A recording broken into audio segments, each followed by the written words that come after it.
ನಾನು ಕೆಲವರನ್ನ ಆತ್ಮದಲ್ಲಿ ನಾನು ಈ ರೀತಿಯಾಗಿ ಪ್ರವಾದಿಸ್ತೇನೆ. ನಿನ್ನ ಕಣ್ಣು ನೀರು ದೇವರ ಅಂಗೈಯಲ್ಲಿ ಅದು ಬೀಳ್ತಾ ಇದೆ.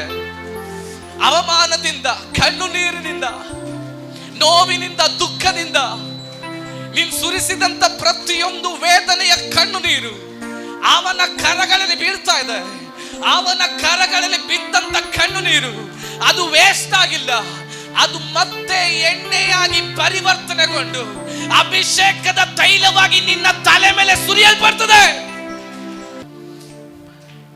ನನ್ನ ಆತ್ಮದಲ್ಲಿ ಪ್ರವಾದಿಸಿ ಹೇಳ್ತಾ ಇದ್ದಾನೆ, ಕೆಲವರ ಕಣ್ಣು ನೀರು ಆ ದೇವರ ಕರಗಳಲ್ಲಿ ಸುರಕ್ಷಿತವಾಗಿ ಬೀಳುತ್ತಾ ಇದೆ. ಅದು ವೇಸ್ಟ್ ಆಗ್ತಾ ಇಲ್ಲ, ಅದು ವೇಸ್ಟ್ ಆಗ್ತಾ ಇಲ್ಲ. ಅವನ ಕರಗಳಲ್ಲಿ ನಿನ್ನ ಕಣ್ಣು ನೀರು ಸುರಕ್ಷಿತವಾಗಿ ಬೀಳ್ತಾ ಇದೆ. ಬಿದ್ದಂತ ಕಣ್ಣು ನೀರು ಅದು ಹಾಗೆ ಕರಗಿ ಹೋಗುವಂತ ವಿಚಾರವಲ್ಲ. ನಿನ್ನ ಮನುಷ್ಯನ ಮುಂದೆ ಹತ್ತಿದ್ರೆ ಒಂದು ವೇಳೆ ಅವರು ನಿನ್ನನ್ನು ಗೇಲಿ ಮಾಡ್ತಿದ್ರು. ನಿನ್ನ ಸಂಬಂಧಿಕರ ಮುಂದೆ ಹತ್ತಿದ್ರೆ ಒಂದು ವೇಳೆ ಅದನ್ನ ನೋಡಿ ನಗಾಡ್ತಿದ್ರು.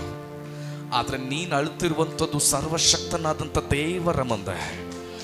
ನೀನ್ ಕಣ್ಣು ನೀರು ಸುರಿಸ್ತಿರುವಂಥದ್ದು ನಿನ್ನನ್ನು ಸೃಷ್ಟಿ ಮಾಡಿದವನ ಮುಂದೆ. ಮಕ್ಕಳೇ, ಅದು ವ್ಯರ್ಥವಾಗುವುದಿಲ್ಲ.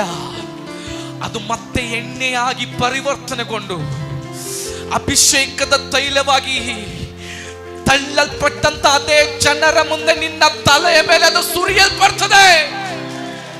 ಇದೇನು ಸುಮ್ಮನೆ ಏನೋ ಹೇಳ್ಬೇಕೆಂಬುದಾಗ ಅಲ್ಲ ನಾನು ಹೇಳ್ತಾ ಇರುವಂಥದ್ದು. ಇದೊಂದು ಪ್ರವಾದನೆ ಶಬ್ದ. ಇದು ಇಲ್ಲಿರುವಂತ ಕೆಲವರನ್ನ ನೋಡಿ ಪರಿಶುದ್ಧಾತ್ಮನು ಮಾತನಾಡ್ತಿರುವಂತ ಪ್ರವಾದನೆ ಶಬ್ದ. ಇದು ನೆನ್ನೆಯ ದಿನದ ತನಕ ನೀನು ಸುರಿಸಿದಂತ ಕೆಲವು ಕಣ್ಣು ನೀರು ಅನೇಕರ ಮುಂದೆ ಅದು ಗೇಲಿ ಆಗಿರ್ಬೋದು. ಅನೇಕರು ನಿನ್ನನ್ನು ನೋಡಿ ಅದನ್ನ ನಗಾಡಿರ್ಬೋದು. ಅದಕ್ಕೆ ಬೆಲೆ ಕೊಡದೇ ಇರುವಂತವರು ಅನೇಕರು ಇರ್ಬೋದು. ನನ್ನ ಆತ್ಮದಲ್ಲಿ ನಾನು ಪ್ರವಾದಿಸ್ತಾ ಇದ್ದೇನೆ, ಮಕ್ಕಳೇ, ನಿನ್ನ ಪರಿಸ್ಥಿತಿ ಇದ್ದಂತ ರೀತಿಯಲ್ಲಿ ಇವತ್ತಿನಿಂದ ಇರೋದಿಲ್ಲ. ಅನೇಕ ಬಾರಿ ನೀನು ಕೇಳಿದಂತ ಒಂದು ಶಬ್ದವನ್ನೇ ಮತ್ತೆ ನಿನಗೆ ನಾನು ಪರಿಚಯಿಸಿ ಹೇಳ್ತೇನೆ. ನೀನು ಈ ನೆನ್ನೆ ರಾತ್ರಿಯಲ್ಲಿ ಕಂಡಂತ ಐಗುಪ್ತವನ್ನ ನೀನು ಇವತ್ತಿನಿಂದ ನೀನು ಕಾಣೋದಿಲ್ಲ.